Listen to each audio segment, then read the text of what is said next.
So, my name's Lauren Fisher. I've been a professional photographer since 1978.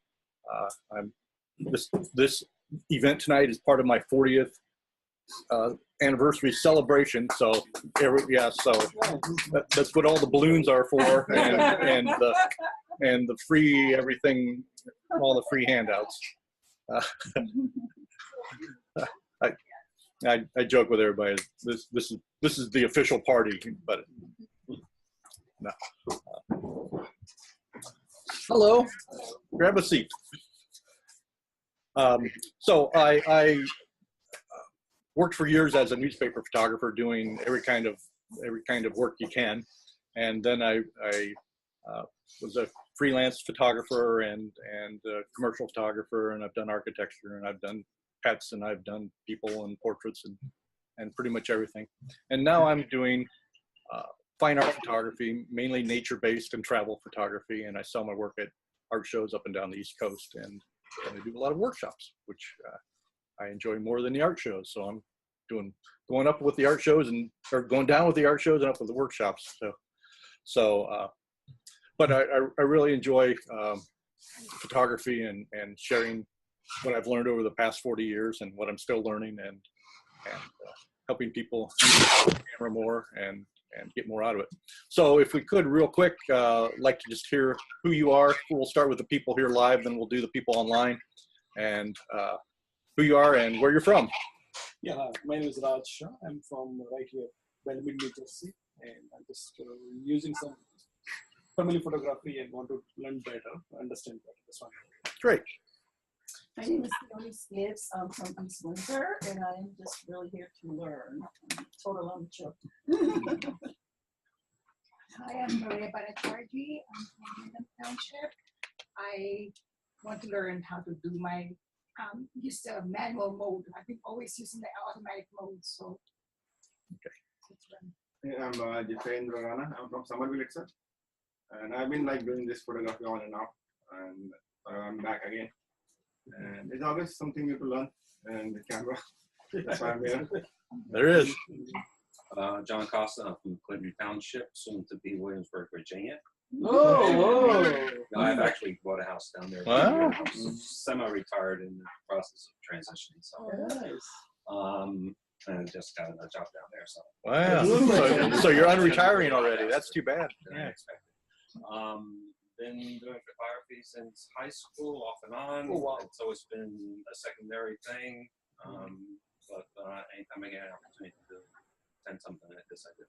that's nice. Great. My name is Julie. I'm from North Brunswick. I'm used to my father's camera, and I just bought my own camera, and whoa, what a difference between what I use, like an old 35 millimeter and then his DSLR to this one. It's a big difference. I'm hoping to get some good pictures when I go out to Colorado. Ah, great. Oh, that's nice. I'm Amrita. I'm from Parsippany, and I have a DSLR that I've barely used. So I'm hoping I can get some tips to get started. Open it up and get started. Great, great. So Courtney, tell us about you. Hi. Well, I am coming in from DC. Not originally from here, though, as most of us are. And I don't know if you want background. It seems like everyone kind of did. But I'm interested in learning more about my mirrorless camera and how that differs or doesn't differ from a DSLR. And I'm interested in travel photography, so I'm excited to be learning from you. Great, welcome. So do you have Eric and Kim, or just Eric or Kim? Both of us. Both. You're both. Okay, good. Yeah, we're from Hillsborough, and we travel the world, and we just want to get better with our photos. Great. Okay. And Mink. Oh, yes. So I'm in the process. I have an old point-and-shoot camera, very easy to use. I have a cell phone, but I'm in the process of thinking about getting another camera. I'm a writer, so I really want to be able to somehow use photography or video to kind of get a little more control over maybe enhancing my writing. And so before I invest in either a camera or a video thing, I figured maybe I'd learn a little more so I know what decision I should make. Great, great. Well, welcome everyone. Did I miss anybody online? I think that's it. Okay. Okay. So when it comes to consistent photography, just knowing the basics of how your camera works is really essential. So your fancy digital camera does the same thing as this old camera. Really all your camera does is controls how much light reaches the back of the camera and focuses it with a lens, right? And we'll talk about how all that works in a couple of minutes. But I have a collection of old cameras, and you know, all they do is focus and time and have a lens.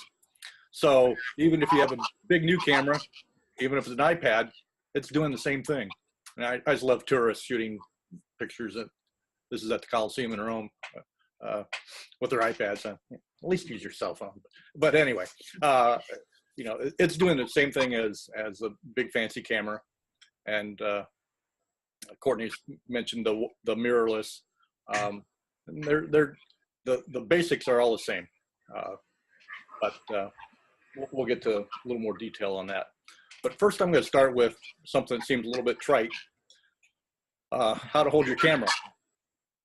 The most common reason your pictures are fuzzy is due to the camera moving while you're taking a picture. It's called camera shake or camera movement. So you might take a picture of something that's kind of pretty and say, oh, it doesn't look too bad.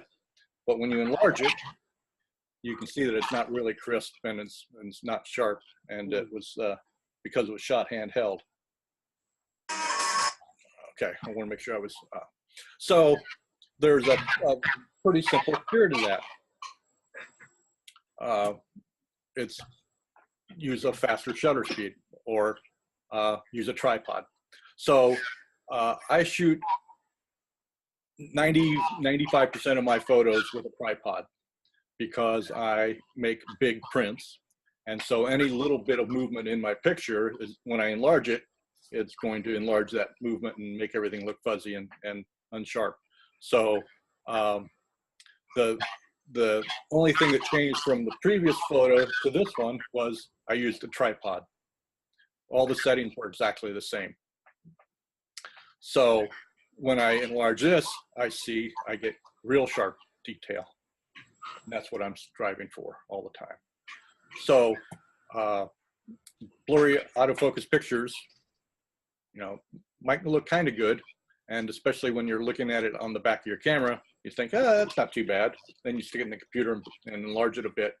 And it's like, oh boy, what did I do?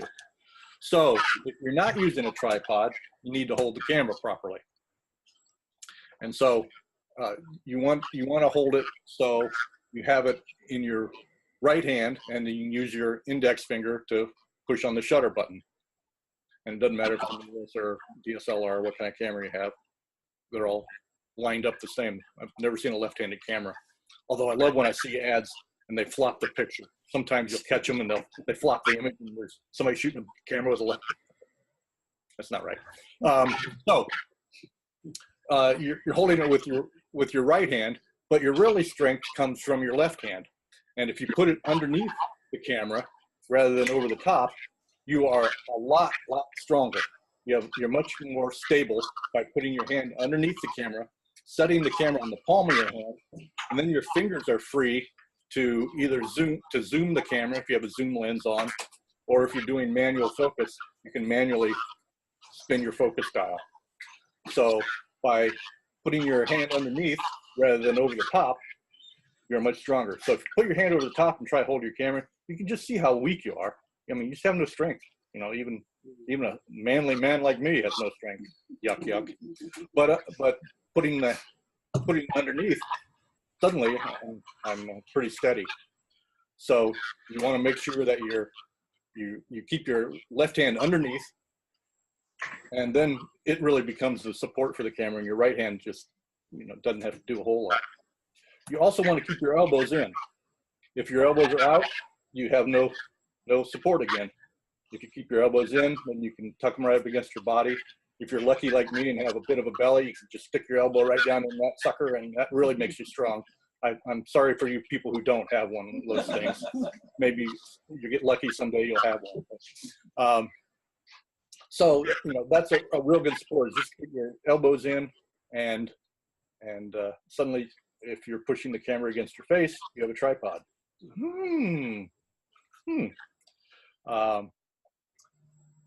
So keep your picture sharp, keep your camera steady. The faster your shutter speed, and we're going to talk about shutter speed later, the less camera shake you'll have. So again, we'll talk about shutter speed, but there's a ratio which we'll talk about later about how fast of a shutter speed you need depending on what size lens you're using. I lean against a building a lot, or a post, or a wall, or a pole, or something if I'm hand holding. So that way I'm just not blowing in the wind. I'm steady up against that. And I'm aware of my breath. What's that mean? That means when you're inhaling or exhaling, your body is shaking. So if you're taking a picture in a fairly long exposure, I'm an exhaler.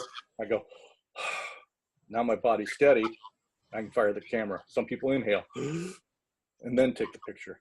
But if you're doing it in between, your camera's going to be moving. So you don't want to do that. So think about, I'm more relaxed when I exhale. Some people would rather hold their breath and inhale. However, whatever works for you. And then, you know, the key is not to rock the camera when you're pushing down on the shutter button. So rather than pushing right down on the top with the end of my finger, I set my finger on the in front of the shutter button and roll it backwards.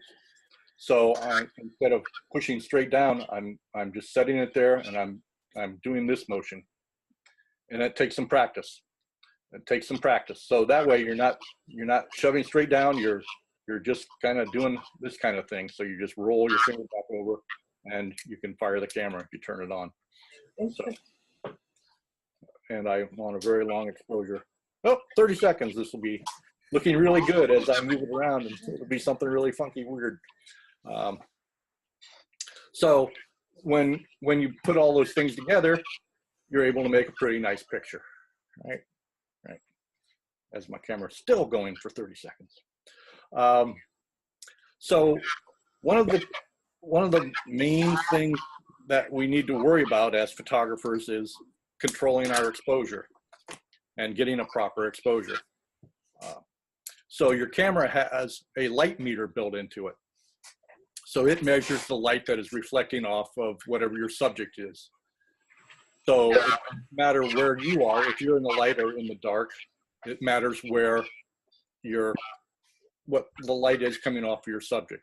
So if you're standing indoors and taking a picture outdoors and you're shooting through the window, you might be in total darkness, but if the sun's shining outside, it's the light outside that matters, and that's what your camera is going to view. If you back up a little bit and you get the window in the picture and it's dark inside, the camera's going to factor in both of those. So what the meter is really looking at are the highlights, which are the brightest part of the picture, and then it's looking at, not in any particular order, the shadows, and it looks at the midtones, and it averages all of them out, and it tries to make your picture come out to be an 18% gray, which for the people here in the room, about the color of the walls.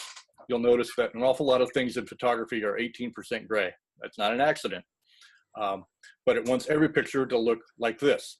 It wants every picture to come out a nice gray, even tone. Well, the bad thing is not everything we photograph is gray, right? So if you're taking a picture of a black cat, the meter says that cat shouldn't be black, that cat should be gray. And your picture tends to come out looking like that, right? So what do? We'll talk about that in a bit. The same thing happens on the other end. If you're taking a picture of snow, anybody plan on shooting snow this weekend? No, okay. You never know. It's going to say that snow isn't white, it's gray. And so many times your snow pictures come out gray instead of white. Same thing happens on the beach. If you're on a white sand beach and you want pictures of white sand, your sand doesn't come out white, it comes out gray, because your meter says that's what the exposure should be.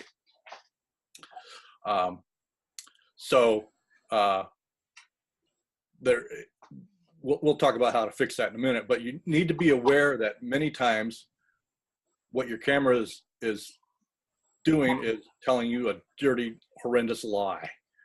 They're filthy liars. So let's get a technical term out of the way right now. So when you look at the image, you take a picture, you look at the image on the back of your camera. There's a term for that, and it's called chimping. You chimp your photos, right? So that came from the early days of digital. A bunch of photographers were at a basketball game. This big play happened in front of them. They all shot it, pulled up their cameras, went, ooh, ooh, ooh, ooh, ooh, ooh. So you chimp your pictures, right? So when you're chimping and you see that it's gray, you need to do something. You need to, if it's snow, you need to give it more exposure. If it's dark and it comes out gray, if your subject's dark and it comes out gray, you need to give it less exposure. So we'll talk about how to do that in a minute. But most professionals shoot in manual exposure mode. So on the top of your camera is a dial. Courtney, are you a Sony user? Or what kind of? No, I have a Fujifilm. A Fujifilm. Does it have a dial, or is it all menu driven? It has a dial. Okay, good. So on the dial, it will have an M on it. That stands for manual. So that's manual exposure. So in manual exposure, you set the shutter speed, you set the aperture, and you have total control. And we're going to talk about what that means in a bit. There's also what's called aperture priority. On a Canon, it's an AV. On everything else in the world, it's an A that I know of. Canon likes to be a little different on that one. It stands for aperture value rather than just aperture priority. But with aperture priority, you set the aperture, the camera sets the shutter speed. So the aperture is the f-stop. You decide what f-stop you want to use, the camera will automatically set the shutter speed. So anything that's not manual exposure in my world is an automatic exposure function, okay? So when I talk about auto exposure, anything that's not manual is auto, even though it might not be totally full auto. So this is kind of semi-auto. You set one, the camera sets one, okay? There is also shutter priority, which on the Canon is TV. On Nikon, Sony, and everybody else in the world, it's S. S stands for shutter priority. TV is time value. So you set the shutter speed, the camera sets the aperture.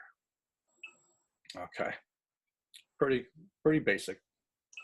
Then there's also a P on your camera, probably, which stands for priority mode, which means the camera sets both the shutter speed and the aperture, and you get the worst of both worlds.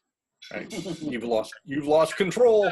It's got full control over you, which is not as bad as the green auto, or some of them are green A, green something or other on your dial, and that's full auto, and that means the camera is setting the aperture, the shutter speed, and the ISO. Now you've really lost control of everything. You're shooting with an iPhone at that point. That will get you, the automatic modes will get you a proper exposure 80–85% of the time. If 80% of your pictures coming out good is good enough for you, then shoot away. For me, that means I've lost 20% of my work. That's not good at all. So that's why I shoot manual.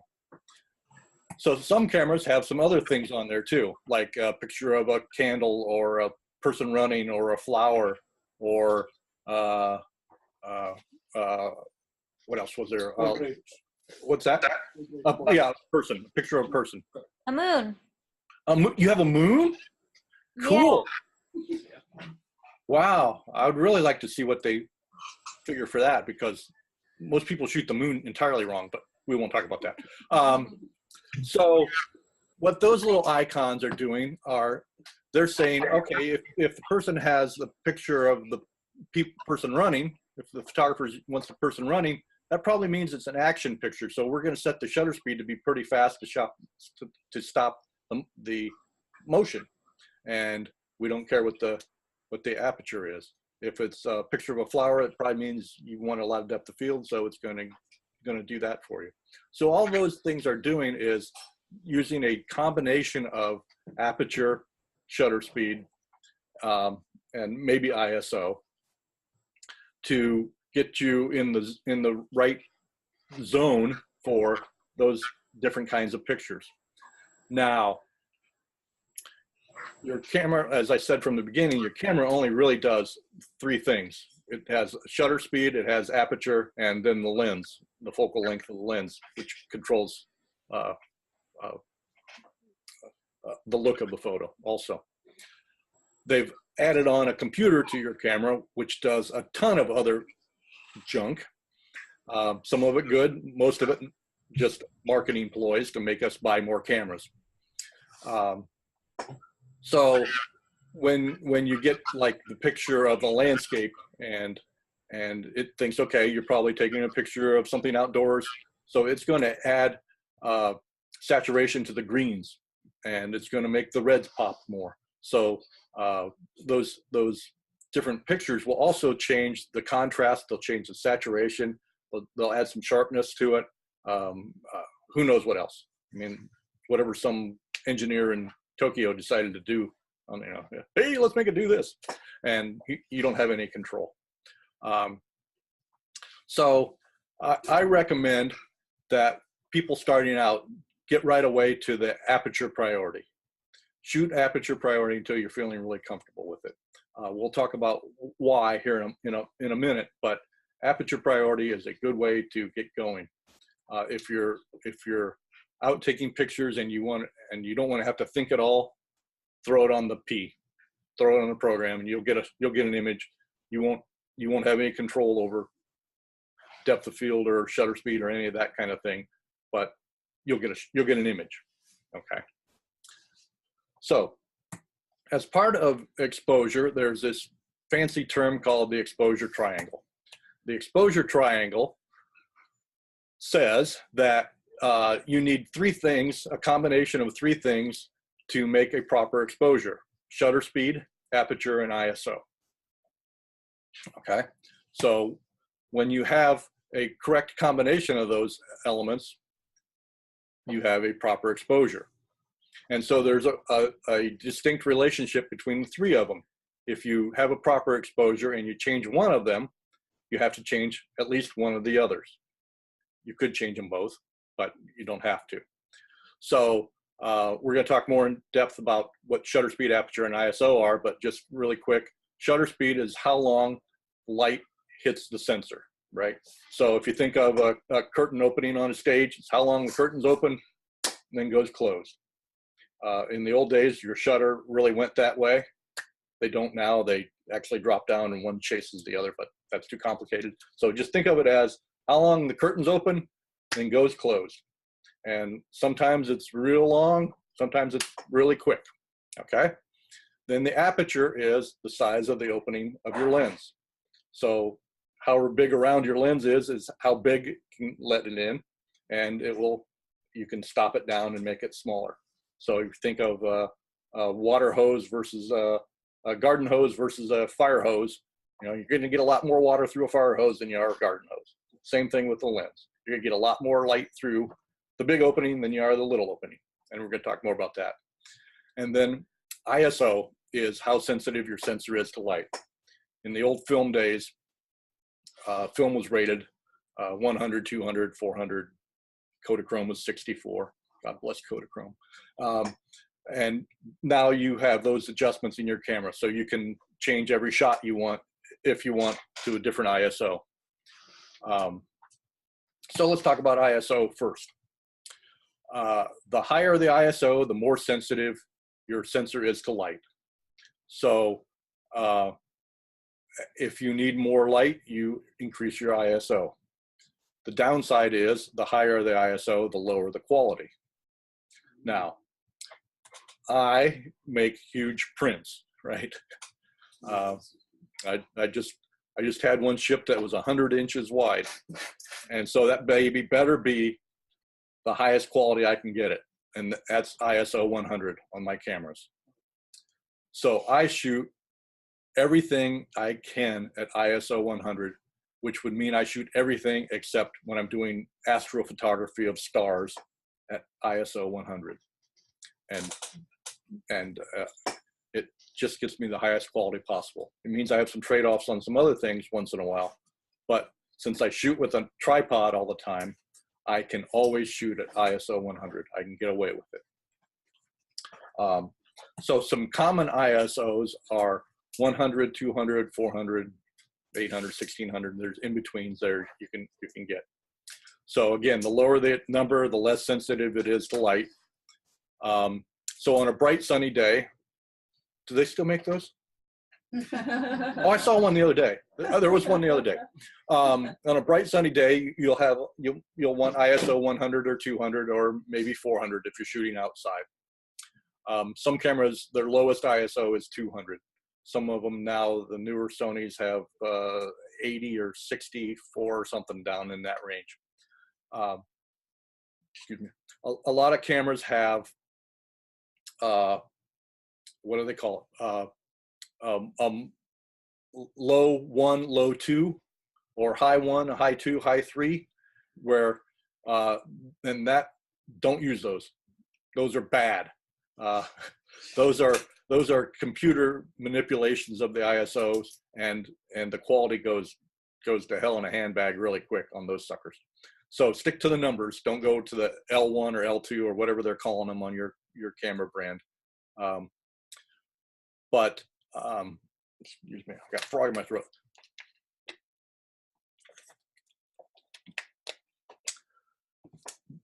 The worst thing they've come up with lately is auto ISO. Some cameras, many cameras now, I guess probably all the new ones do, have auto ISO. Turn that sucker off. You have lost total control of your camera, everything. You've lost quality control. You've lost absolutely control of everything. Get that sucker off of there. Since there are 3 things I have to worry about for my exposure, right? The exposure triangle, my ISO, my shutter speed, my aperture. I set my ISO for the day, and then I forget about it. Like 100, whatever. I set it at 100. No, if you're out shooting and just doesn't matter what it is. Set it at 400. Set it at 200. Try it at 100. Mm-hmm. But if I have eliminated 33% of the things I have to think about right now, technically, for my little brain, that's pretty good. That's pretty good. Now I only have 2 things to worry about instead of 3 things, right? Mm-hmm. So that's good. So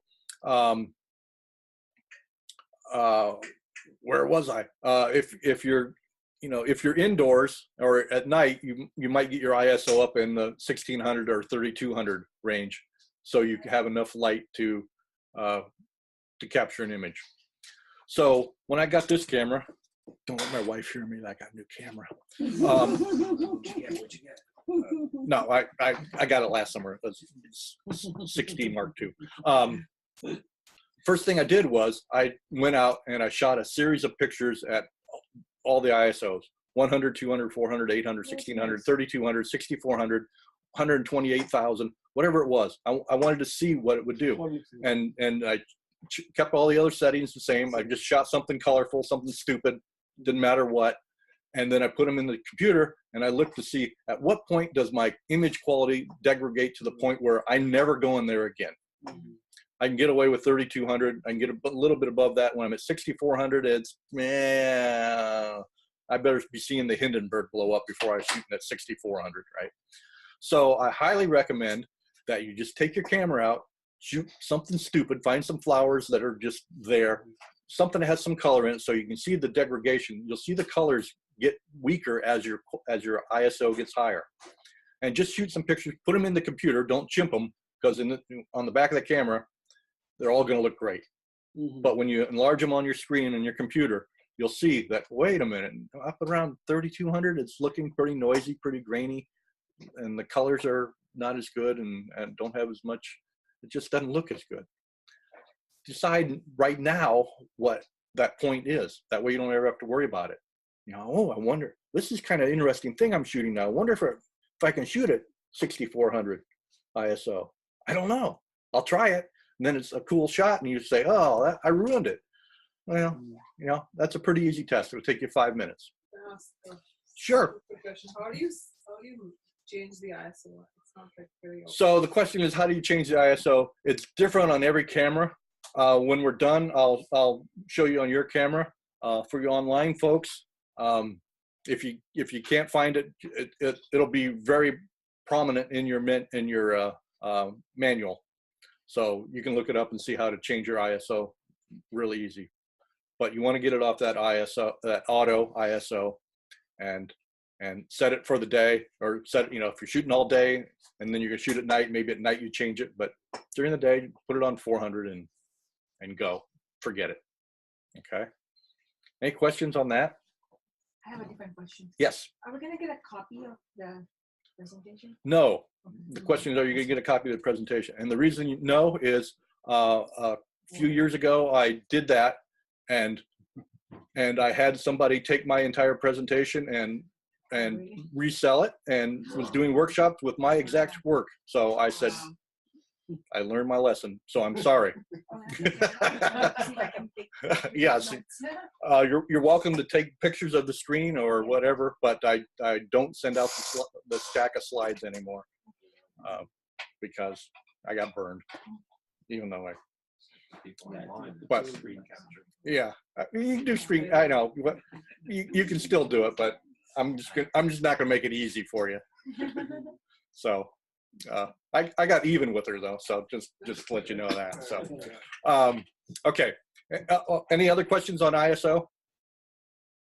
Hearing none. I used to work for a guy. He was great. He would hold a meeting and say, "Any other questions? No, good, thank you." So I try not to do that. At least give people 3 seconds to respond. So I have a question. Yes. I was 2 weekends ago playing with my ISO when taking pictures of moving, like flowing water. Okay. Is that something I've seen, you know, photos with that effect where like the water looks, I don't even know the right term, but it looks creamy, very silky, like milky. Yeah. And I'm curious, is it the ISO that creates that effect, or was that just a fluke? Yes. No. Yes. No. It's maybe a combination of things. It's a combination of things. Okay. And we're going to talk about that later. Okay. That exact very thing. Oh, so, cool. So Great. I'm not even going to skip that and come back to it later. Because I know we're going to talk about that later. That very thing. Okay. If I don't, yell at me, but we will. Any other ISO questions? So the quick answer to that question, Courtney, is no. The ISO does not control whether something's blurry or not. It's shutter speed, but we're going to cover that here in a few minutes. But first, aperture. So aperture is how much light the lens lets in, how big the opening is. And they are measured in f-stops and displayed at something like f4, f5.6, f8. Now, this is the most confusing thing in photography by far, and some sadistic bastard came up with this numbering system because the bigger the number, the smaller the opening.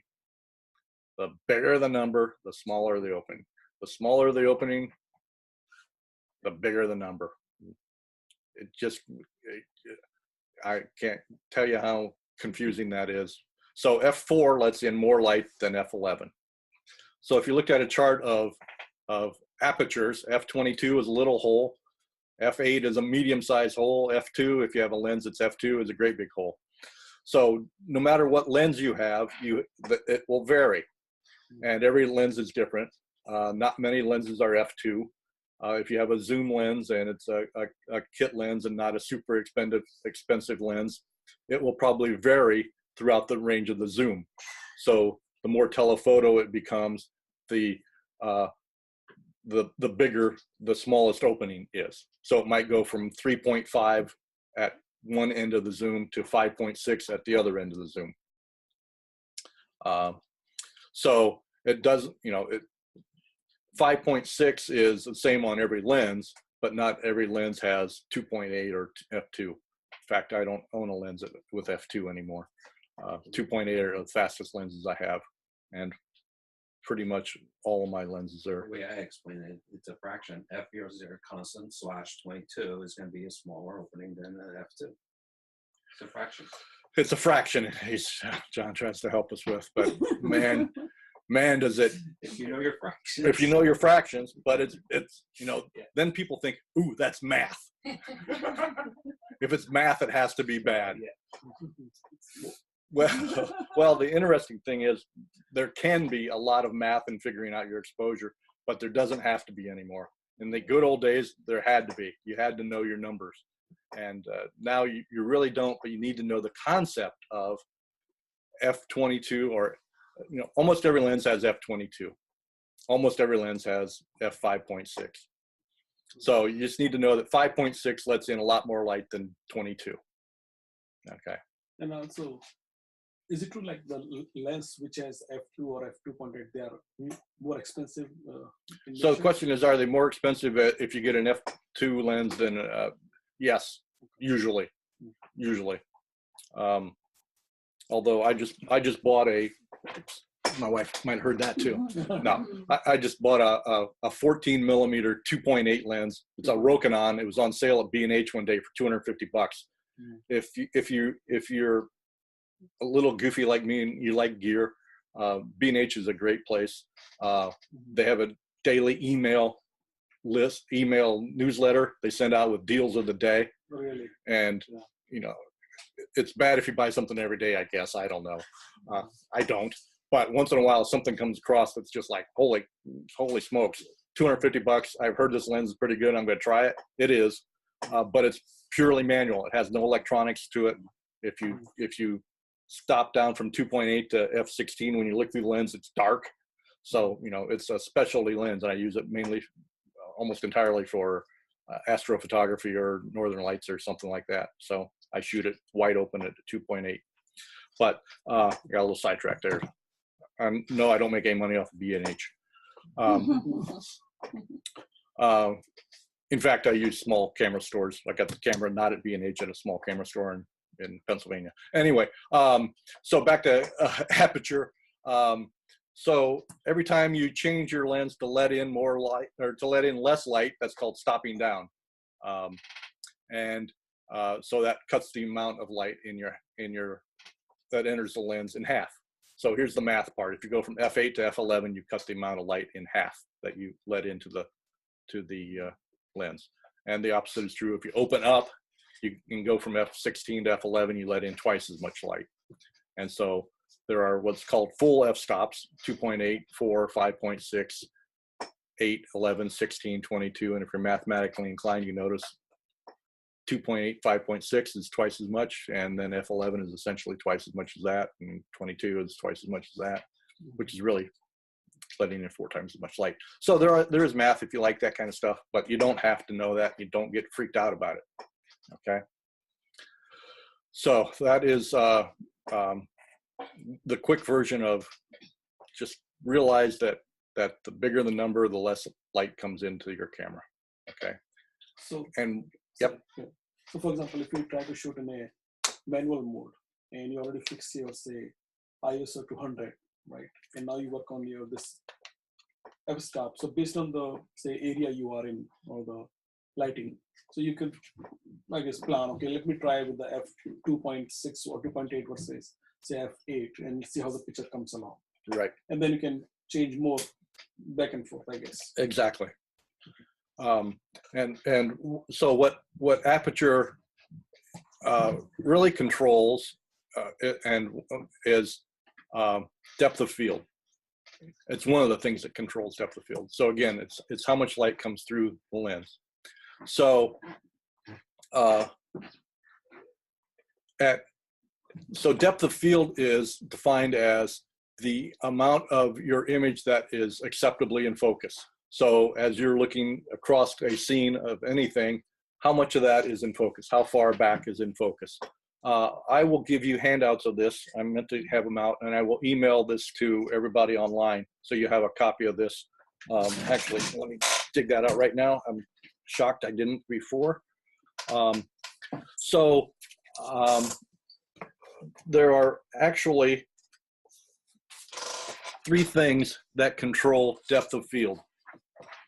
Your aperture, how far away you are from the subject, and what focal length of lens. So a telephoto lens will give you more depth of field than, a telephoto lens gives you less depth of field than a wide angle lens. So a wide angle lens has more depth of field than a telephoto. The farther you are away from something, the more depth of field you have. So if you're shooting a picture of a flower up close, you're not going to have nearly as much depth of field as if you're taking a picture across the Grand Canyon. Okay, if you take a picture across the Grand Canyon, you're going to have total depth of field. Everything you focus on over there is going to be in focus forever, right? So, but what most of us work with the most is the aperture, and changing the aperture changes the depth of field. So in my little chart here, you can see that f4, there is less in focus in the background than there is at f16. Okay, so you're back. If you think about it, if you're focused on somebody or something, how much behind them or in front of them is in focus? And so at f4, you have much less depth of field or amount in focus than at f16. Okay. So you're saying F16, you're going to have everything is going to kind of be in You're going to have more in focus. More in focus. So you're going to take a clear picture of everything. F4 would be like somebody with a blurred background. Right. Okay. So we're looking at the green is that background. In a situation like this, the picture on the left is shot at f4, and the only thing that changed was the one on the right shot at f16. Which one's better? It depends. What you like. It depends what you're looking for. It's a creative thing, isn't it? Yeah. They're both beautiful. So the one on the left says to me, oh, look at this nice posy, and there's other ones behind it. The one on the right says, oh, this must be a public garden because there's a person back there. Well, there's a person back there on the one on the left, but they're so far out of focus you can't see them. You couldn't see that person back there. So it's a creative thing. It's deciding. So you decide what aperture you're using depending on how much you want to have in focus. So the picture on the left would have let in more light than the picture on the right. Yes, through the lens, but the shutter speed changed incrementally to match the amount of change in the aperture.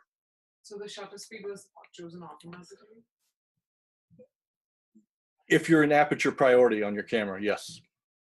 So if you look at your chart, you'll see that on the left, on a sunny day, and you're using ISO 100, let me back up so the people online can see this. On a sunny day, ISO 100 at noon, if you're shooting an f4, your shutter speed is going to be 1/2000th of a second. So if you're taking the picture of the flowers and you say, okay, I'm at f4 and I'm at aperture priority, the camera's going to set it, right? If you're doing a manual, you line it up, you set the exposure. Then if you stop down to f16, your shutter speed is going to drop down to 1/25th of a second. Okay, so either you're doing it on an automatic mode, and the camera changes that, or if you're shooting manual, you manually change that yourself. So what would happen to that flower picture if you went with f16 and 1/2000? If you shot it at, so the question is, what would happen to the flower picture if you shot it at f16 and 1/2000th of a second? It would be very, very, very dark because you're not letting enough light hit the sensor. Okay, because in the exposure triangle, if we change one thing, we have to change another thing. And since I'm not changing my ISO because I get too confused, I'm just going to change my aperture or my shutter speed. So if I change my aperture, then that means I have to change my shutter speed. Okay. And when you said when you're in this aperture priority, it automatically does that. And All of when those you're in other ones aperture for you. priority, your camera does that for you. Right. It's smart to a point. Then it becomes really dumb. And I curse at it. Okay. So those are great questions. So again, if I change my aperture, and that's the only thing I changed. Now the big red arrows weren't in the picture, but I wanted to show you that the picture on the left, there's a brick wall. Well, in both pictures, there's a brick wall behind this plant. But by changing my aperture, I throw it so far out of focus that it's not a nuisance anymore. So the one on the left, you know, I didn't want to have a brick wall in my pretty picture. So I just changed my depth of field, throw that brick wall right out of focus, and I don't have to worry about it anymore. And again, to do this, I had to change my shutter speed because I'm not changing my ISO because I'm lazy. What's the aperture that you use? So f16 on the left, f4 on the right. F4, okay, so you got more. So f4 is less depth of field, f16 is more depth of field. So the chart you have shows to the right, the big arrow means more in focus. To the left is less in focus. Okay, left is less in focus. Yep, see that? So in a scene like this, focused on the second row of tombstones, and you look closely, you can see the grass. I do this all the time when I'm doing presentations. I point at my screen thinking people can see the screen I'm looking at. Sorry, online folks.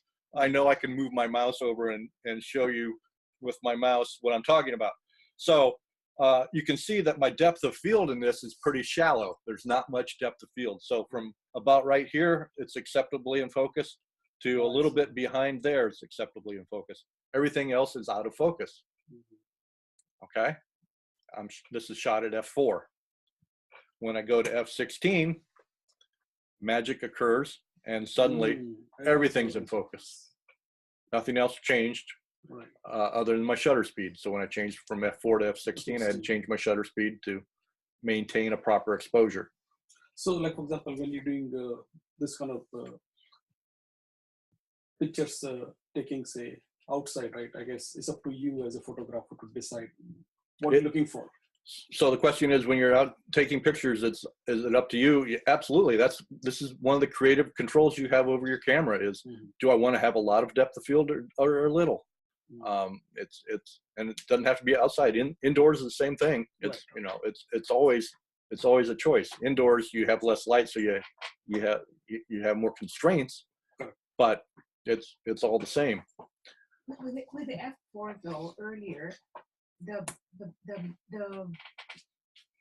row behind is the one which is in focus. I would have thought it would be the one in front that would be. Well, that's where so the question was, the second row is in focus. She thought it should be the one in front. Right. That's where I focused my lens. Okay. So if I would have focused on the one in front, then everything would have been way out of focus. So it's where you know, it is also where you focus the lens. Right. So if you're using autofocus, it's, you know, where you point the lens and tell it to focus here. You know. And how far would you have been from the, like, what would have been the distance? Oh, probably 5 feet from the front row of how far, the question was how far away was I? Yeah. About 5 feet from the first tombstones there. And then the second ones were probably 10 feet behind that. And the next ones were probably another 20 feet behind that. Okay. So just changing that. So I'm saying something totally different in this picture too, aren't I?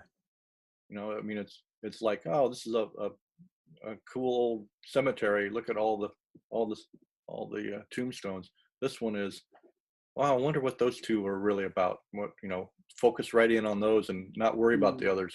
Just take a look and really study what those two are saying. You know, if you're, you know, not sitting in the back of the room, you can read the engravings on them. Same thing here, just this lovely fern and with another fern behind it. F4. Change it to F16. Wow, big difference. Big difference. Big difference. So it's a totally what you're trying to say, right? Okay, let's play a little game. F4 or F16? F4. No, sorry, F16. It's everything is focused. Yeah. F16, everything's in focus. The flowers on the front are in focus. The house on the other side of the covered bridge are in focus. F16. Right. Good. F4 or F16? 16. Yeah, 16. Everything is in focus. F16, everything's in focus. F4 or F16? F4. F4. See how easy this is? It is. F4 or F16? F16. F16. This really is easy. 16. Yeah. Wow. Making it a little harder for you. F4 or F16? F16. Because in the back is not that as clear as the front one. It is 16, but you have focus in front. Exactly. So it is F16, but I didn't focus very far back, so my depth of field didn't carry very far. Remember, one of the elements of depth of field is how far away you focus on the subject. F4 or F16? F4. Right. Only the birds. I didn't want the birds to blend into the background, so I chose F4 to make them really stand out.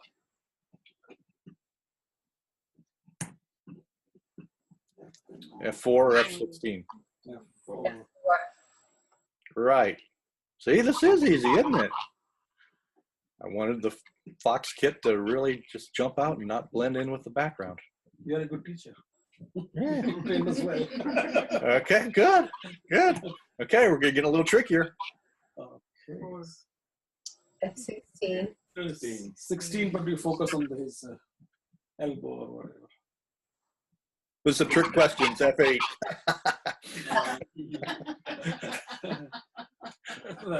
Sometimes you want to, you don't want the extremes. I want, this guy was walking on the beach in Hawaii, and, I just said, dude, I got to have a picture of those guns, right? And he pumps them up for me. But I didn't want the background entirely in focus because I wanted it to stand out a little bit, but I didn't want it entirely out of focus either because I wanted to have some context of where he was. So it's an in-between. It's an F8. So I get a good deal in focus, but not everything, and not everything out of focus behind him. Nice. Okay, we're getting trickier. So that's in the night. 16. So in theory, it would be F16, right? But in reality, it's not. It's actually 2.8. But everything's in focus because I used a very, very wide angle lens, and things are pretty far away from me. So my depth of field carried. Remember, I said if you shoot across to the other side of the Grand Canyon, everything's going to be, it doesn't matter what aperture you use. So this is one of those cases where it just doesn't matter what aperture you use. I'm shooting far enough away with a wide angle. Everything's in focus. Okay, another tricky one. F4 or F16?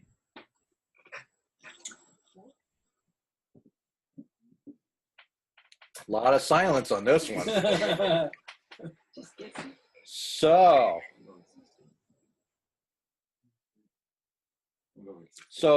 the sidewalk is out of focus at the beginning, gets into focus about right here. The fountain's in focus. The trees in the background way far away are out of focus, but not too far away are out of focus. Sound like F8 again?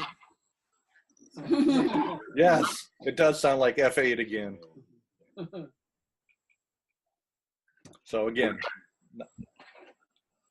didn't want to carry everything, so went for the middle. No more tricks.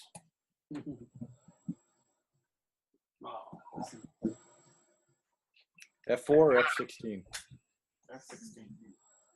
That's F16, absolutely. Mount Hood in Oregon. Wow.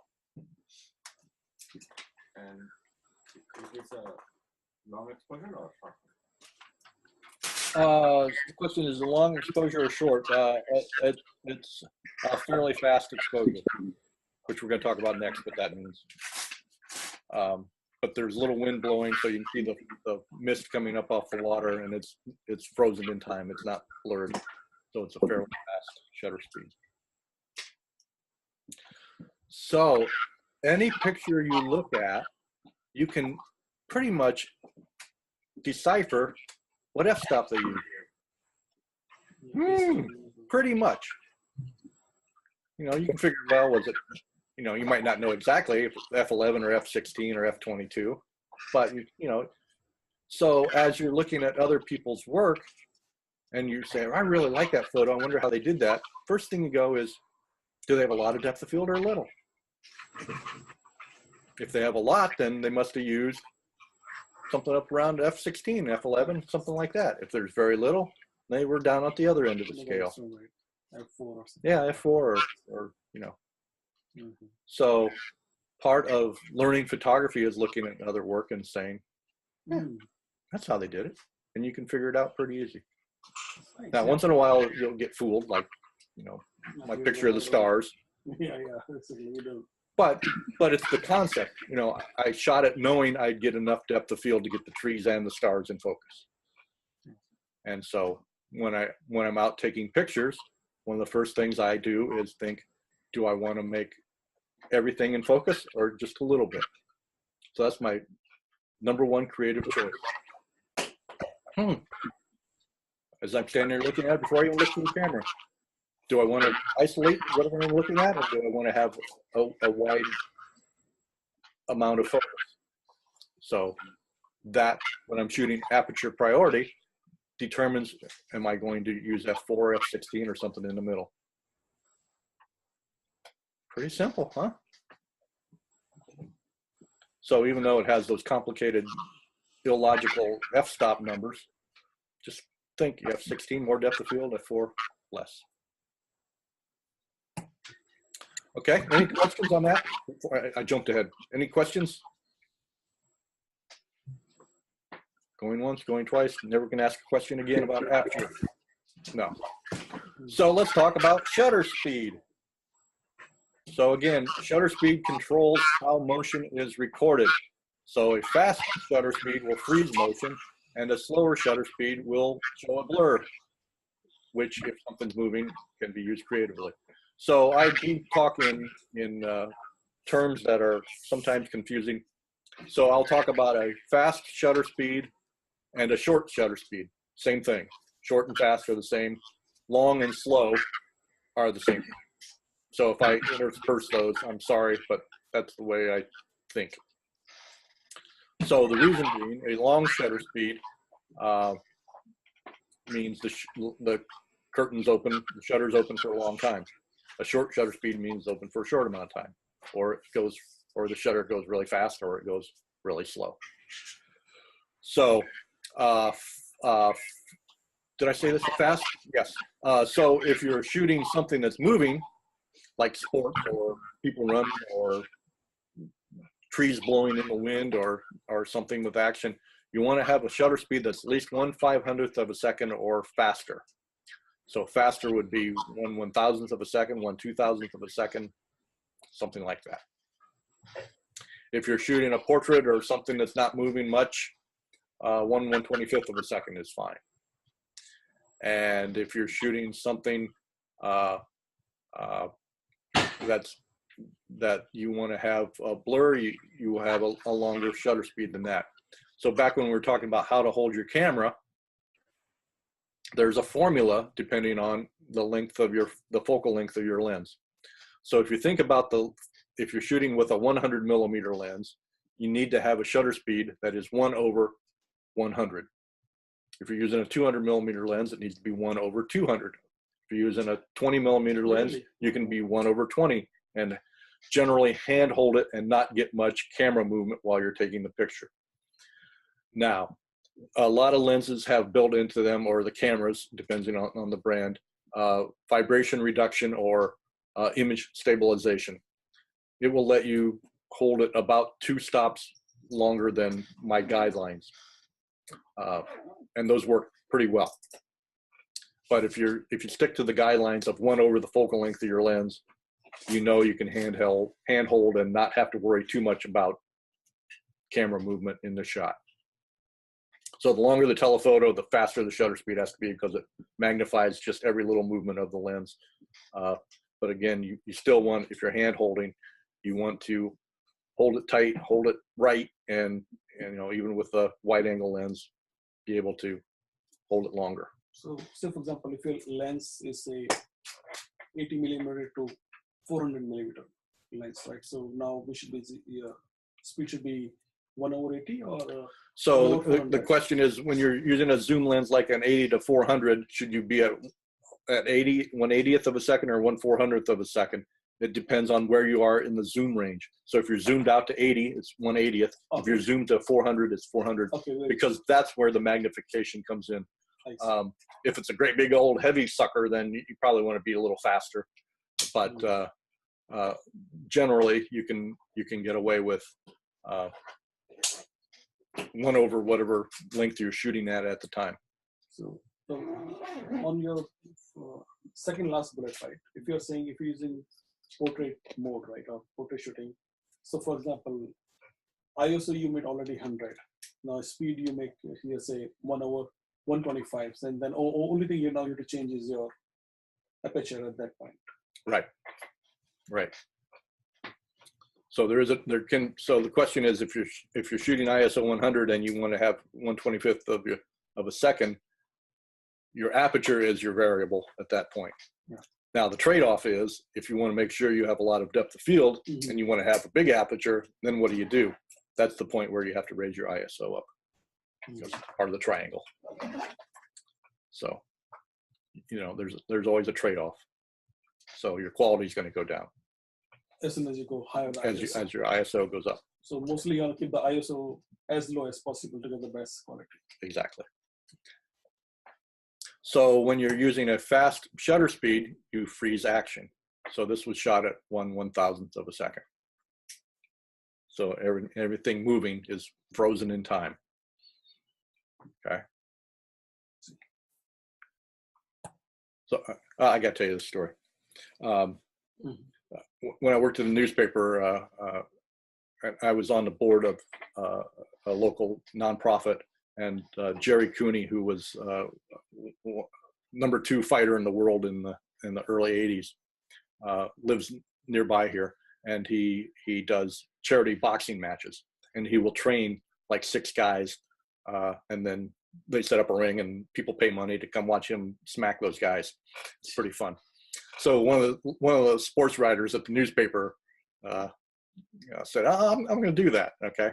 So I got to know Jerry fairly well, and he says, you know, I hit everybody once so they know what it feels like, but I only hit them once, you know, so that he spars with him, practice before the event.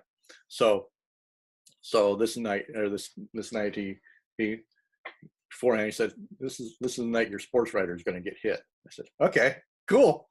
Glad I'm here. And so they were out there, and Jerry just kind of looks over at me and gives me a wink. So I said, I better have my shutter speed fast enough when he puts his face on the end of his glove, I get it. And I did, and I was a hero in the sports department for a long time for hanging this sucker on the wall. But, you know, it came down to, at that point is, you know, usually my first decision is, do I want to have a fast shutter, or do I want to have a lot of depth of field or a little? In this instance, it's, do I need a fast shutter speed or a slow? And I better have a fast shutter speed so I can catch when that fist goes in that guy's face, because, you know, he was walking around with stars in his eyes for a while. It was kind of fun. So, you know, sometimes the decision is that side. That's the creative decision. So if you know, sometimes you want to have a very fast shutter speed like this. Sometimes you want to have a slow. So this, you know, again, I'm shooting on a tripod, and so this is about a 10-second exposure.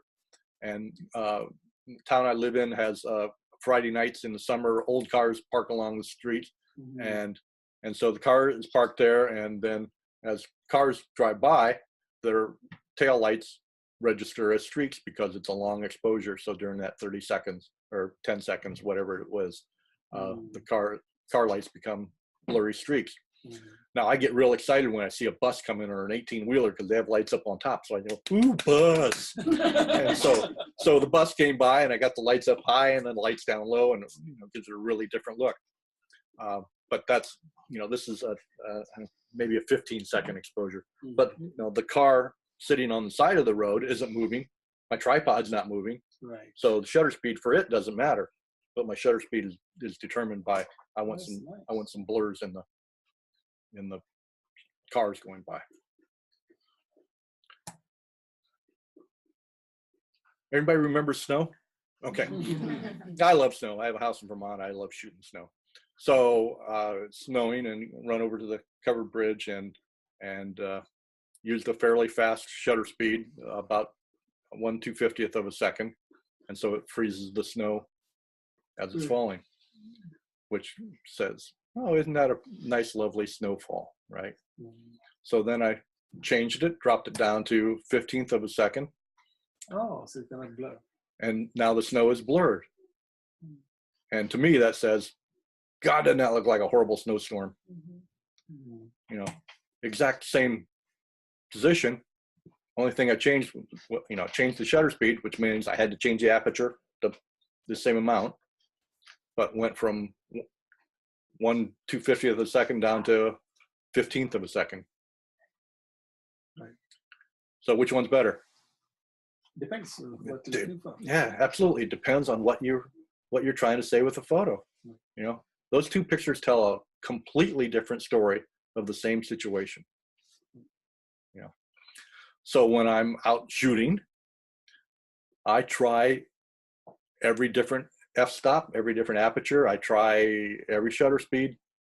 This being my 40-year celebration, I know what's going to happen, but I still don't know always how it's going to look. Things that are moving in slow shutter speeds, I shoot a ton of pictures. And try a ton of different things, and I throw a bunch of pictures away. I trash. I can't tell you how high a percentage. It's high because I'm trying it. Well, film's cheap. Shoot away. Try it. See what it's going to do. You never know. Try it one way, try it another way. I never just go up to something, take a picture, and walk away. I never shoot one frame and got it. Never done that. I don't ever get it. So I work it over, try it. So Courtney earlier asked, how do you get the nice silky glass-like water, cotton ball water? You need to have a shutter speed that's at least 2 seconds long or longer. Okay. So when you ask, is that part of the ISO? Only because it's part of the exposure triangle does the ISO have any control over that. So if you had a very, very high ISO, you couldn't get a shutter speed slow enough to make that exposure. If your ISO is set at 3200, even on a cloudy day, you're not going to get a 2-second exposure because you don't have an aperture small enough. So you can't get a combination to do that. So if you're going to shoot things moving water and you want it to look like this, then you use the lowest ISO you can, which will help you get the longest shutter speed you can, because it's all part of the triangle, right? And you would also use the smallest aperture you could to get the longest shutter speed. And then you get this effect. Then you get this effect. So just hypothetically, if the water was not moving, it would be in focus because right? So the question is, if the water wasn't moving, it would be in focus. Yes, see, the rocks are in focus. Yeah. And the leaves are in focus. Although if you look really close, there's a couple places where there's just a little bit of breeze and some of the leaves are kind of blurry. Now, if the wind's blowing really hard, I can't shoot this picture if I want the leaves to be sharp. There are some things you just can't shoot. If you want moving water and leaves frozen in time and the wind's blowing, can't do it. Because they're both moving, how do you stop one of them? So there's some things you just can't do, unfortunately. So I just want to make sure I'm understanding. So a longer shutter speed means a lower ISO, which also means a No. smaller aperture? No. Okay. See, that's what I'm asking. Great. So a longer shutter speed does not mean you have to use a lower ISO. You just can't do it at super high. But if you want this effect, Yes. you'd have to do that. Okay. So You can shoot a high ISO and a really long or slow shutter speed, and you're just not gonna get that. but you're not gonna. Okay. So that Get like that. blurry, silky, smoky look. It's a long shutter speed, a lower ISO, and the aperture is Probably going to be pretty small small. That's what I thought. Okay, I just want to make sure. because what you're trying to do is have as long of an exposure as possible. So you want the other factors that go into that to let as little light, have as little light as possible. So if you had to increase the ISO, you would get sort of.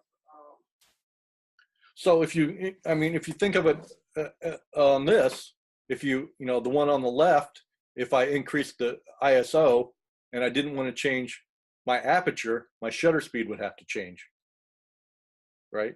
If I'm changing one, so it's the exact same so I would end up, not the picture on the left, I'd end up with the picture on the right. With the flowing water one, if you kept shutter speed and aperture where it was, and just change ISO, how would the water look? So if I have this shot, and so let's say my shutter speed here is 15 seconds, which is probably pretty close. My aperture was f16. My ISO was 100. If I change my ISO to 400 and I don't change any of the other two, I'm going to be overexposed. I'm going to be too bright. It won't change the blurriness at all, because shutter speed is what controls the blur, not the ISO. The ISO controls the quality.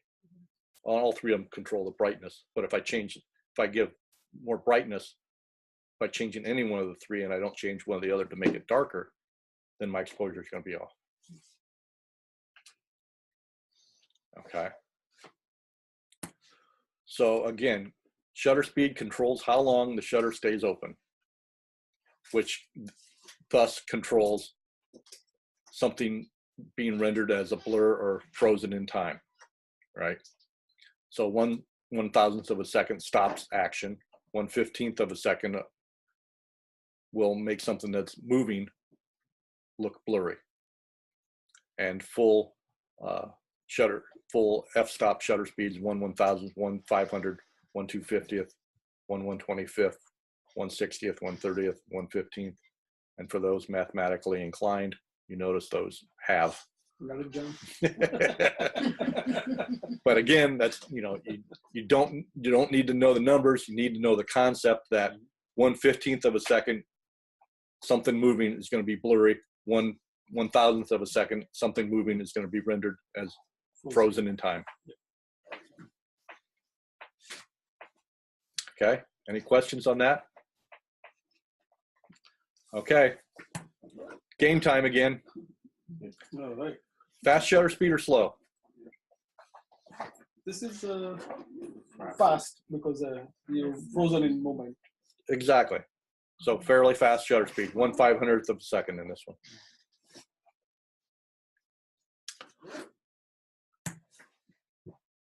Fast shutter speed or slow? Again, fast. Water is frozen. Well, water is Fast, yeah. right. Right. So again, it's a pretty fast shutter speed. Fast or slow? It's fast. The balls are, all the action is frozen. Right. Right. Fast. So this is down in Guatemala. Pulled up to a stoplight, and this woman runs out in the middle of the street with one kid under her arm, has her other kid climb up at her back and start juggling. That's how they made their living. Oh my gosh. So, I was fortunately ready with a fast shutter speed, and as the car spun around the corner, I got the car in the shot too. But One kid is looking at me. yeah, Yeah. what a great way to make a living, huh? Oh, crazy. Yeah. Fast shutter speed or slow? Yes. Slow. Totally. Slow, right. So you'll notice some of the birds, their heads are in focus. Some of them are not. What is speed you use on this one? So this is about a 15th of a second. 15th of a second.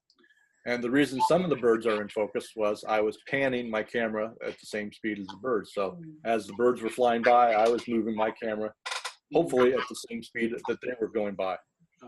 So Now, I can tell you, I did not shoot one picture and come up with this one, right? I shot a bunch, and I threw a bunch of more away.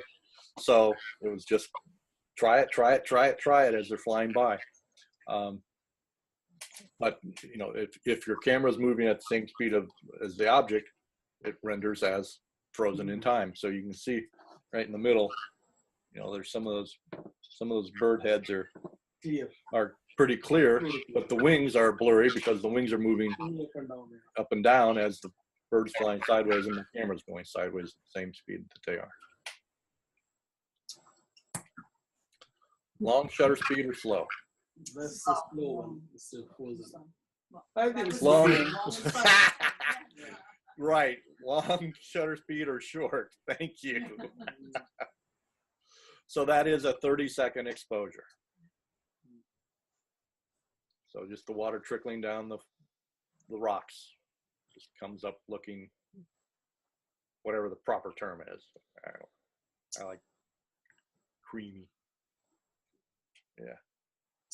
And I really love, you know, the reality is when shooting waterfalls, the smaller the waterfalls, the lower the volume of water coming over, the cooler it looks with a very, very long exposure.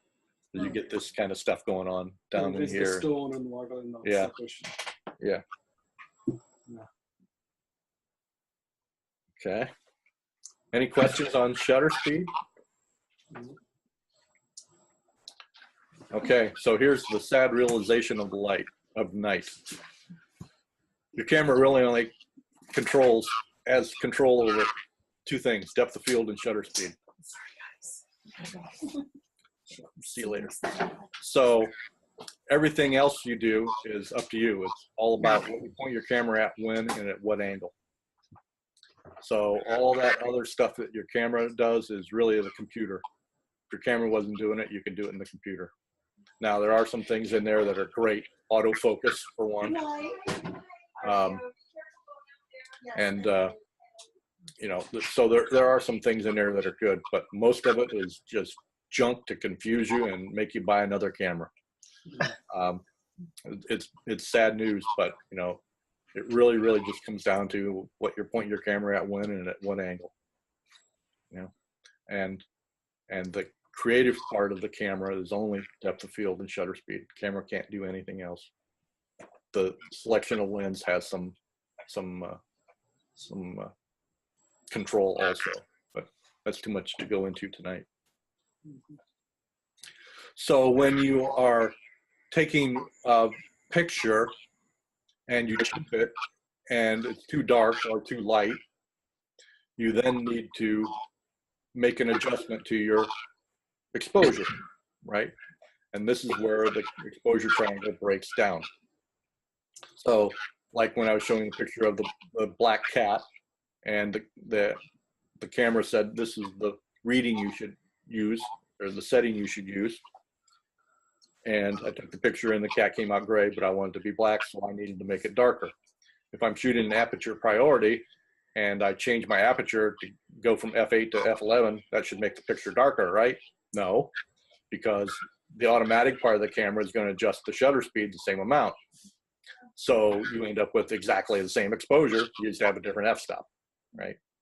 So you need to then use what's called, if you're in an automatic mode, exposure compensation. And every camera is different on how to do that. So I don't have a slide showing you how to change your exposure compensation, but it's something that your manual will show you very quickly, or the folks who are here, I can show you on your cameras how to do exposure compensation. And it has a little, you'll have a little chart, a little, not a chart, it's a diagram on the back of your camera. It has a 0, it'll have a -1, a -2, -3, +1, +2, +3. That's your exposure compensation when shooting in automatic mode. So you need to learn how to change your exposure compensation. So when you chimp a picture, you see it too dark or too light, you can use your exposure compensation, go make it darker, make it lighter, okay? So that is one thing that, you know, there's a ton of YouTube videos on it, but just grab your manual. It's very simple, but it's one of the most important things that you can learn about your camera is how to do exposure compensation. So say, for example, if you're shooting in a concert or a very dark area, right? So things are happening on the stage, and you put your ISO to 100 or 200, for example, because it's so dark, right? Then you need to increase this exposure compensation to get proper light. So the question is, if you're shooting like a concert or something on a stage where you're in the dark, but the stage is pretty bright. Pretty bright, right. You need to you shoot one, you chimp it. Odds are your camera's going to be lying to you and say, this needs to be a lot brighter than it really is. So then you use the exposure compensation to make the picture darker. Now, if you have the stage and if you have people on the stage and you have a lot of the surroundings, they're going to come really, really dark. And the surroundings is going to go black on you because there's no light. There's no light there. Right. There's no light there. There's a lot of light on the stage, no light on the audience. So, and that's what's fooling your camera. But if you have a telephoto lens and you can only get you get only the stage in the picture, it'll come up pretty close. But that's a perfect example of when you need to do exposure compensation. Because actually, I made one mistake where I use ISO to say high. Right. And boom, everything came grainy. So he said he used a very high ISO when he was shooting something on the stage, and everything came out very grainy and probably overexposed because you think, wow, I'm in a dark room. Exactly. I need to crank my ISO up. Right. Which is a logical thing, except where the picture is being taken is pretty bright. Right. Where you are is dark. Where you are doesn't matter. It's where the picture is that matters. So if you're trying to take pictures of the audience, then yeah, you're gonna have to crank your ISO up to get a shot of that. Yeah, because they are in dark. Because that's dark. But if you had the stage in that picture also, it's going to come out totally white, just overexposed, blown out. Any questions? Yes. Okay, we have a question. So I'm just thinking about what you said in the beginning, that when, we're just kind of starting out, we should go into the aperture priority. We can change our ISO beforehand and it will stay in that ISO. It won't change that. It will just change how much it's opening, how much light it's letting in, you're saying. Right. And it's, give me a second, I'm trying to formulate what I'm thinking here. So the aperture, that is the background, right? Like how much in focus or out of focus it is, right? Right. Okay. So the aperture controls the depth of field. Okay. Right. Yeah, I just wanted to make sure I'm wrapping my head around it. It's been a long time since I've. And so the reason I suggest using aperture priority rather than shutter priority is the camera will almost always, and I'm going to say always, in aperture priority, find a shutter speed that will match, that will be suitable for a proper exposure for whatever aperture you choose. Okay. In shutter priority, you might say, well, I want that waterfall to be blurry. I want it to be a 5-second exposure, but it's sunny out and it's bright, and there's not an aperture that's small enough to cut down the amount of light coming through. Mm-hmm. So there's a lot of times when you're shooting in shutter priority that you can't get an aperture to match that shutter speed. Because the lighting because lenses have a lot more, there's a lot more confinement to the range of amount of light it'll let through than there is shutter speeds, because shutter speeds go, for miles. So that's why I suggest aperture priority. So if, the little chart that you have, again, if you want to have a long exposure, say you want to get a 2-second exposure, well, if you notice the chart, as your Aperture goes from 4 to 5, 6 to 8 to 11 to 16, your shutter speed gets slower and slower and slower and slower. So to get a slow shutter speed, you need to have a small aperture also, which means big number. Yeah. Damn that. Right. Can I ask you a quick question about white balance? Like sometimes people say the calibration, the target, right? Okay, so the question is white balance and something I didn't talk about. So your camera will shoot 2 different kinds of file types. One is called RAW, which it captures all the data possible and the camera doesn't manipulate it at all. The other is a JPEG, which is a compressed file. So it's a much smaller file and the camera will add a lot of other stuff to it. So when you're in the fancy mode, exposure mode, it is adding, you know, the person or the landscape or the flower shot will add saturation, will add color, but it's only to the JPEGs. It's not to the RAW files. Right. Sorry. That's. Thank you very much. Thank you for coming. Be careful on the steps outside. They're weird shape, just for everybody. So white balance. White balance. So the only thing I shoot automatic in my camera is white balance. I just set it on auto white balance and go, but I shoot absolutely everything in RAW. Yeah, absolutely everything in RAW. So in RAW, every photo gets processed through Lightroom. I use Lightroom for absolutely everything. And then about 15% of my pictures I take over to Photoshop to do a little bit more to. But every photo, when you're shooting RAW, needs to be toned in the computer, which is one of the downsides of RAW. But the upside is the quality is much better, because when you're shooting JPEG, it's a compressed file. So it's, in order to make it makes the file much smaller than the RAW file. But to do that, throw some data away. So you're throwing some quality away. Right. How else would, jamming this, all this information, it has to get rid of some to make the file smaller. Now, if you shoot RAW files and you want to send a picture or put it on a website or email it to somebody else, you have to then convert it to a JPEG before you can send it, because you can't put a RAW file on a website.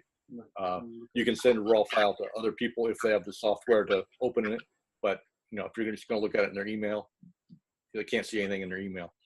So anytime I shoot something, I have to then convert it to a JPEG to share it with anybody in almost any way. That's after you've worked on it. That's after I've worked on it. Yeah. Yeah, but I think my question was more about those cards you have, like gray card or the black card, right? Sometimes people use prior to shooting, right? So a picture of that and then set white balance. So what the white balance does when you're shooting JPEGs, doesn't matter for RAW, is different kinds of light bulbs are different color. So daylight, noon on a sunny day is called daylight, and that actually has a color temperature in the Kelvin range of 5,200 degrees. A tungsten light bulb, regular light bulb, is yellow compared to daylight. The fluorescent light is green compared to daylight. So if you shoot JPEG and you have your color balance set for daylight and you shoot in a room that's fluorescent light, everybody's going to look green. And it's very hard to get rid of. If you're shooting in RAW, it's very easy to get rid of. That's why I shoot auto white balance. But if I was shooting JPEG, I would probably still shoot auto white balance, because it does a pretty good job with that. But if you want to be very particular, there are settings in your camera for different white balances, color temperatures. So if you're going to shoot in tungsten light, you change it to tungsten. If you're going to shoot on a cloudy day, it's more blue than a sunny day. So cloudy day has a different setting than a sunny day. So all the lights in my office here are white balance, daylight. They're all, I put in all daylight balance. So when I look at a photo, I know the color I'm seeing is daylight color. No, my big problem is when I sell a big print, I don't know what color light people are going to be having where it's going to hang. So if they're putting tungsten lights onto my color picture, it's going to change the color of the picture that people are looking at. So, you know, most galleries are daylight balanced, and so good question. Other questions? Anybody online have any questions? Damn, I'm good.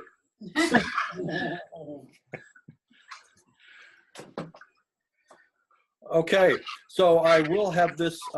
This has been recorded. I will post this online, and I will send you the link to it. I don't make it public because actually maybe I will make this public. So you can share it with anybody you want. I don't care.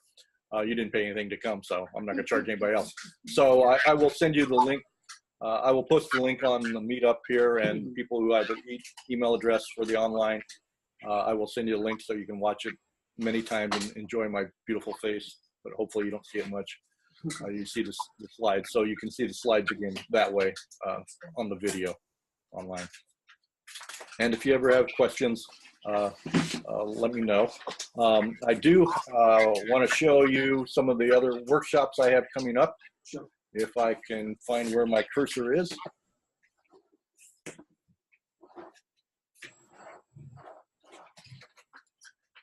Wrong one.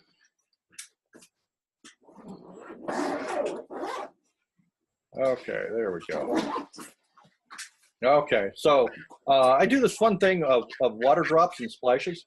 I do it quite often. It's on my website and on the meetup.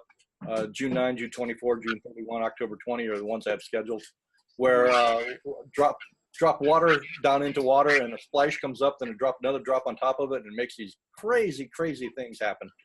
And so it's a lot of fun, and just every shot is different, and it's just wacky. And sometimes I'll put milk in there, and well, for the workshops we do, this is actually cream, and we do different lighting, and it's a couple hours of shooting, just fun. Yeah, do it down here. I have a fancy setup that I use.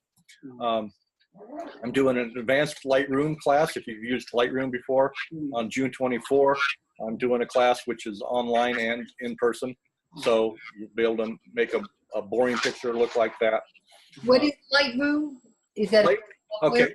Thank you. So Lightroom is a program that does two very important things for photographers. It started out as a database program to organize your photos so you can find them again. I use it. That's my cataloging software, and it lets you do make tonal changes, develop your pictures, make them look better, make the colors pop more, and so it will take a picture that looks pretty average and bring out the best in it. It's a sister program to Photoshop. And Photoshop, I've been using, I'm probably an expert. I've been using it since the mid-90s. In fact, I was cleaning out my office the other day, and I came across version 1 on a diskette. Oh my God. Right? So we But I would never teach a class in Photoshop because it is so complex. There's so much to it. I don't, like I said, I've been using it for 20 years now, and I probably know 30% of it. I've met one person who knows it all, and she works for Adobe. She's their evangelist. So you think Lightroom is so much easier to use, and it does almost everything that Photoshop does. Like I say, about 15% of my photos I take to Photoshop to do enhanced cloning, removing of objects, that kind of thing, if I'm doing some special layering thing. But every photo goes through Lightroom first, and every photo has something done to it to make it look better. I'm doing a workshop in Acadia National Park in June. I love Acadia up in Maine. This sucker is sold out, but it's just a beautiful place to go. So if you're thinking about wanting to go to Acadia, we'll do it again next year. I'm doing a business of photography workshop June 14, where we're going to talk about how to make money with photography and how not to. So that's a fun, that one again will be online or in person. I'm doing an Expanding Your Vision, June 23, where we're going to go past the technical stuff and just get into, how do we think a little bit different? How do we look, and how do we see, and how do we just take ordinary objects like a parking deck and Like, make them look cool?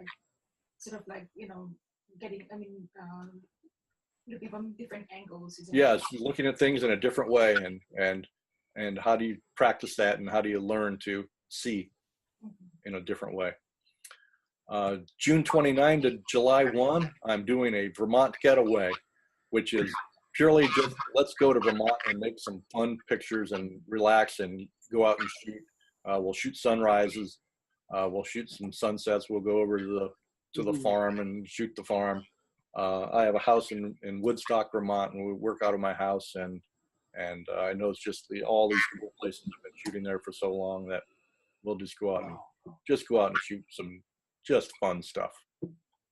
So that one's not a heavy thinking weekend. It's just a getaway and just go have fun and hang out with some other photographers in Vermont for the weekend. This is a beginning Lightroom class. I'm doing this in 3 sessions, July 11, 18, and August 1. Again, it's live or online. And it's just to really learn Lightroom from nothing to beginning to end. So pretty much everything you need to know in Lightroom in 3 2-hour classes. So this class, like prior to your advanced class? So if you've not used Lightroom, I wouldn't go to the advanced one first. I would do this one. I'll do the advanced one again in the fall sometime. I haven't scheduled it yet, but if you've not used Lightroom, I don't advise starting with the advanced class because you'll be lost. So which one did you recommend going to if you're just starting? This session, this 3-session class in Lightroom is, if you're just starting out, would be the one. The advanced one is if you've used it for a while, but you want to get more out of Lightroom than what you're getting mainly on the develop side. We talk a little bit about the cataloging side, but it's mostly getting in really the advanced enhancing your photos. But this getting the most out of it is the beginning class. August 2 to 5, we're doing night skies in Vermont, where we're going to do some light painting, where we light up covered bridges with a flashlight, or other buildings. We'll do some barns too. We'll do some star photography. This is in Vermont. This is actually Joshua Tree out in California. But we're going to do this. This is actually 160 photos shot over a 4-hour period, and then put together in Photoshop or a program called Star Stacks. Really? Wow. So any pictures you see like this is not one. What kind of lens is that? Not one shot anymore. You used to have to do it in one shot, but now you do it in multiple shots and put them together. But we'll shoot the Milky Way. We'll go to this pond. I have a neighbor in Vermont who has a 600-acre farm, not a farm, 600-acre woods. Just a gorgeous property, and she just gives me free run of the place, and I'm so lucky to know. Workshop is on August 2 to 9. Pardon me? What are the dates? What was the dates? I forgot. August 2 to 5. Wow, that's nice. Yeah. So we'll do all kinds of star things. Going to Iceland August 16 to 22. The sucker sold out too. But Iceland is just a special place. If you haven't photographed Iceland, you gotta go. I'm going 3 times this year. Wow. And in Vermont, October 8 to 12, is my fall foliage workshop, which if you haven't been to Vermont in October, you're really missing something pretty close by, because it is just a special place. Wow. And we go out and shoot sunrise, sunset, but October in Vermont, the days are pretty short, so we do all kinds of things. We go to this is supposedly the most photographed farm in America. It's this little dumpy farm in Vermont out in the middle of nowhere. And Columbus Day weekend, I've seen 150 photographers there from all over the world. It's just at sunrise, it just explodes with color. It's just one of the coolest places. What So song is that's in West Windsor. It's about 12 miles from my house, so it's just right down the road from my house. Funny, okay, we got time. I have to tell you. So I'd heard about this place, and I've had my house there now almost 15 years, and I'd heard about it's called Jenny Farm. They've had the Budweiser Clydesdales there and done movies, the commercials. Remember Chevy Chase, the movie Funny Farm? If you remember that, remember the crazy postman would come flying down the dirt road? Well, that's the dirt road.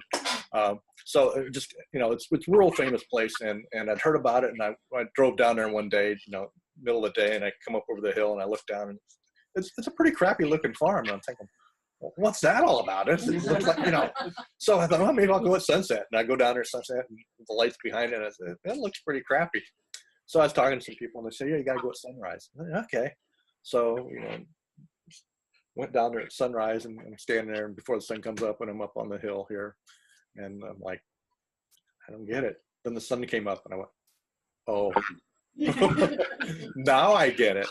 And so I go there a lot. I'll any time of year. It looks really pretty cool. But we'll go to Jenny Farm. Going to Iceland in January, 25 to 31. Iceland January. We'll go to in ice caves, shoot in ice caves. It's just a wild place. We go to the big glacier. Natural light? No, that was Yeah. put up like that. Yeah, that's what it looks like. That's what it looks like. It is just blue in there. It is wild. Go shoot the glaciers in the mountains. Go to waterfalls. Get a sunny day. That'll be pretty special. In February 28th to March 6th, we're going to Venice during Carnival. And it's a crazy time for Venice. They have the government pays models to stand on the street wearing these funky masks. I thought I had a mask photo in here. I don't. I'm sorry. So it's going to be a lot of fun. Then we're going to Tuscany, May 14 to 22. If you haven't done Tuscany, it's the light of Tuscany is just magic. So we have a lot of fun in Tuscany. And then I'll be doing, I don't have them scheduled. I'll have a couple of summers in Iceland next year too, but that's what's coming up. So everything I put on meetups and also on my website, laurenphotos.com. So love to see you at future workshops because it's a lot of fun. And there'll be more coming up as I schedule them. Awesome. Anybody have any questions? Thoughts? So if you have, if you run into problems or something, just drop me an email and I'll reply as quick as I can and help you out and get out there and make good pictures. But it all comes down to practice. Thank you. You Appreciate betcha. your time. Thank you, everybody online. I will follow up with a link to the video. Good. No, I very much appreciate having this online version. Thank you so much. Great. Thank you. Glad you can make it. Thank you.